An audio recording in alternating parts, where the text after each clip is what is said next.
नमस्कार, मैं गौरी आप सभी का स्वागत करती हूं। देख रहे हैं आप सी न्यूज भारत। वक्त हो चुका है राजस्थान बुलेटिन का।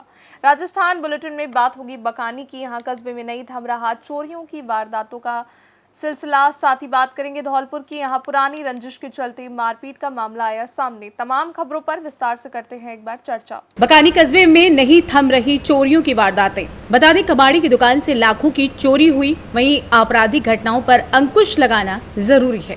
बकानी कस्बे में चोरियों की घटनाओं में लगातार बढ़ोतरी हो रही है। इन चोरियों पर काबू पाना जरूरी हो गया है। बीती रात को ही रिंकू कबाड़ी उर्फ असलम मोहम्मद मानसूरी की दुकान से अज्ञात चोरों द्वारा चोरी की इस घटना को अंजाम दिया गया। जानकारी देते हुए इरशाद मोहम्मद मानसूरी ने बताया कि सुबह 7 बजे इस घटना की जानकारी प्राप्त हुई। मौके पर जाकर देखने पर पता चला कि दुकान के चद्दर के नट पर बोल्ट खुला हुआ है, जहां से अज्ञात चोर सामान लेकर बाहर निकले। चोरों द्वारा सीसी कैमरे की हार्ड डिस्क, तांबा, पीतल, एल्युमिनियम का माल चोरी कर ले गए, जिसकी अनुमानित कीमत 4 से 5 लाख रुपए बताई जा रही है, जिसकी स्थानीय थाना बकानी में रिपोर्ट दर्ज कराई गई। इससे कुछ दिनों पूर्व भी रिंकू कबाड़ी के घर से चोरी हो चुकी है एवं यूनुस मंसूरी के घर के बाहर से बकरी को 6 जून को चोरी की घटनाएं हुई। ऐसी घटनाओं से आमजन में भय का माहौल तैयार होते देर नहीं लगेगी। आपराधिक गतिविधियों पर अंकुश लगाना बेहद जरूरी हो गया है। अच्छा, आज ये घटना हुई है, तो इस घटना के विषय में थोड़ी सी जानकारी दीजिए। जी, जालरापाटन रोड पे रिंकू कबाड़ी उर्फ असलम मोहम्मद मंसूरी का गोदाम है कबाड़े का। तो आज सवेरे उसका लड़का और उसका फ़ोन आया कि यार मेरे गोदाम में चोरी होगी, आप चलो। तो हमने जाकर के देखा, सवेरे 7 बजे की बात है। तो हमने देखा तो वहाँ पे 8-10 कट्टे बताए थे इन्होंने। 8-10 कट्टों में 1-2 कट्टे वहाँ पे दिखे, बाकी तांबे और पीतल के कट्टे सारे गायब थे। चद्दर के नट बोल्ट खुले हुए थे। सीसीटीवी की हार्ड डिस्क वहाँ से गायब थी और सीसीटीवी कैमरे जहाँ के जहीं हैं। अच्छा, औसत लागत कितने का माल होगा ये? लगभग 4 से 5 लाख रुपए का होगा। अच्छा, अभी आप बताएं, अभी आपके यहाँ पे भी चोरी हुई थी, तो अभी तक उसके कुछ हुआ? ये अभी चल रहा है काम पर, अभी मुझे नहीं लगे कुछ हो पाएगा। अच्छा, तो अभी घटनाएं बढ़ती जा रही हैं चोरी की, तो आप क्या बोलना चाहेंगे? मैं ये कहना चाहूँगा कि इसके यहाँ अभी 5-6 रोज पहले भी चोरी हुई थी, जिसका माल बरामद भी हो चुका है, किसी के पड़ोसी के घर मिला है, उसके ऊपर भी कोई ऐसी कार्रवाई नहीं हुई। और ये फिर 4-5 रोज बाद फिर ये बड़ी चोरी होगी इसके यहाँ। अरे, चोरी किस चीज की हुई थी? इसके यहाँ जो घर के पास में कोई किसी के यहाँ सामान मिला है, बहुत सारा सामान था उसमें, बर्तन वगैरह, माल। अभी आप बता रहे थे ना कि एक दिन पहले भी चोरी हुई थी। हाँ, वो घर के सामान भी थे उसमें, तांबा पीतल भी था उसमें। बकरी और एक इसी की घेरा में तो जो रिंकू कबाड़ी की आज रात को चोरी हुई है। और बकरी वाले की तो ये है कि बकरी वाले की भी कुछ दिन पहले अभी चोरी हुई थी बकरियों की। उसकी औसत लागत कितनी होगी? बकरियों की करीबन 80-90 लाख रुपए की लागत है। 80-90 हजार रुपए की। बकानी से सी न्यूज संवाददाता रमेश चंद्र शर्मा की रिपोर्ट। खबर धौलपुर से है, जहां चांद देखने के बाद से ही ईद उल अजहा का पर्व आज पूरे देश में हर्षोल्लास के साथ मनाया जा रहा है।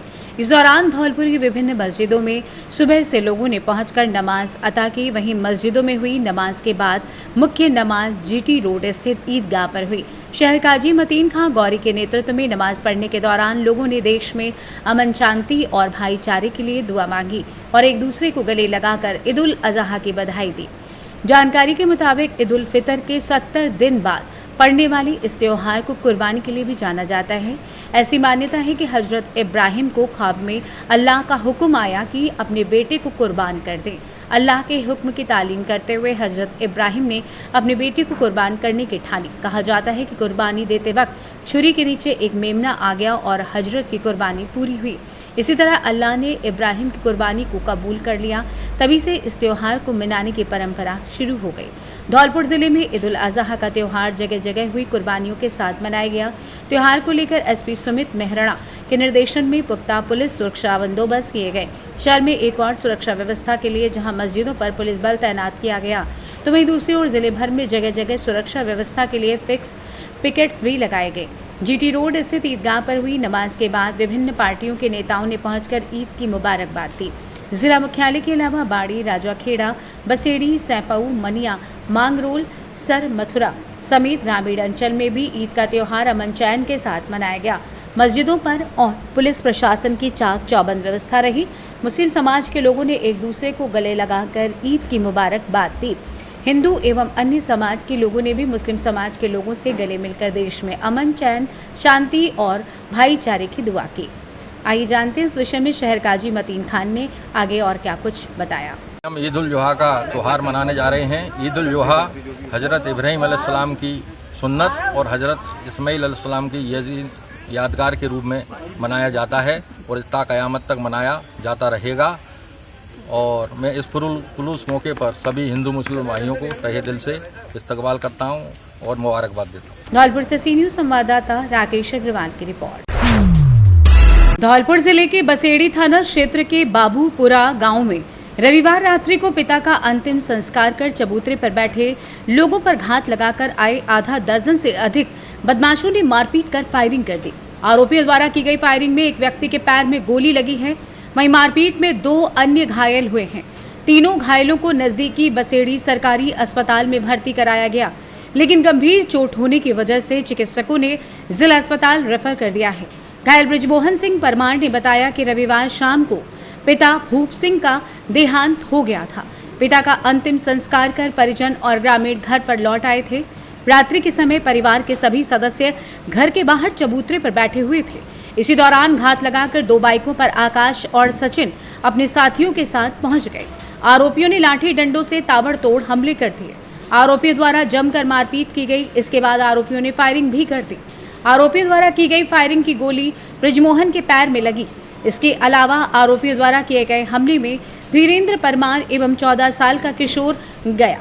मौके पर पहुंची पुलिस ने इलाके में नाकाबंदी भी कराई, लेकिन बदमाशों का कोई सुराग नहीं लग सका है। आइए जानते हैं इस विषय में बृजमोहन सिंह का क्या कुछ कहना है। नाम बृजमोहन, मेरा गांव बाबूपुरा।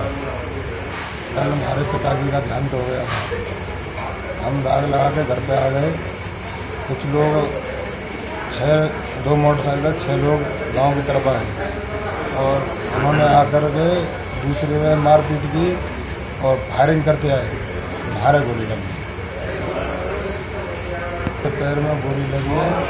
बसेड़ी से हॉस्पिटल में गए, उधर से रेफर कर दिए धौलपुर। धौलपुर से सी न्यूज़ संवाददाता राकेश अग्रवाल की रिपोर्ट। फिलहाल के लिए राजस्थान के बुलेटिन में बस इतना ही। देश दुनिया की बड़ी खबरों के लिए आप देखते रहिए सी न्यूज़ भारत।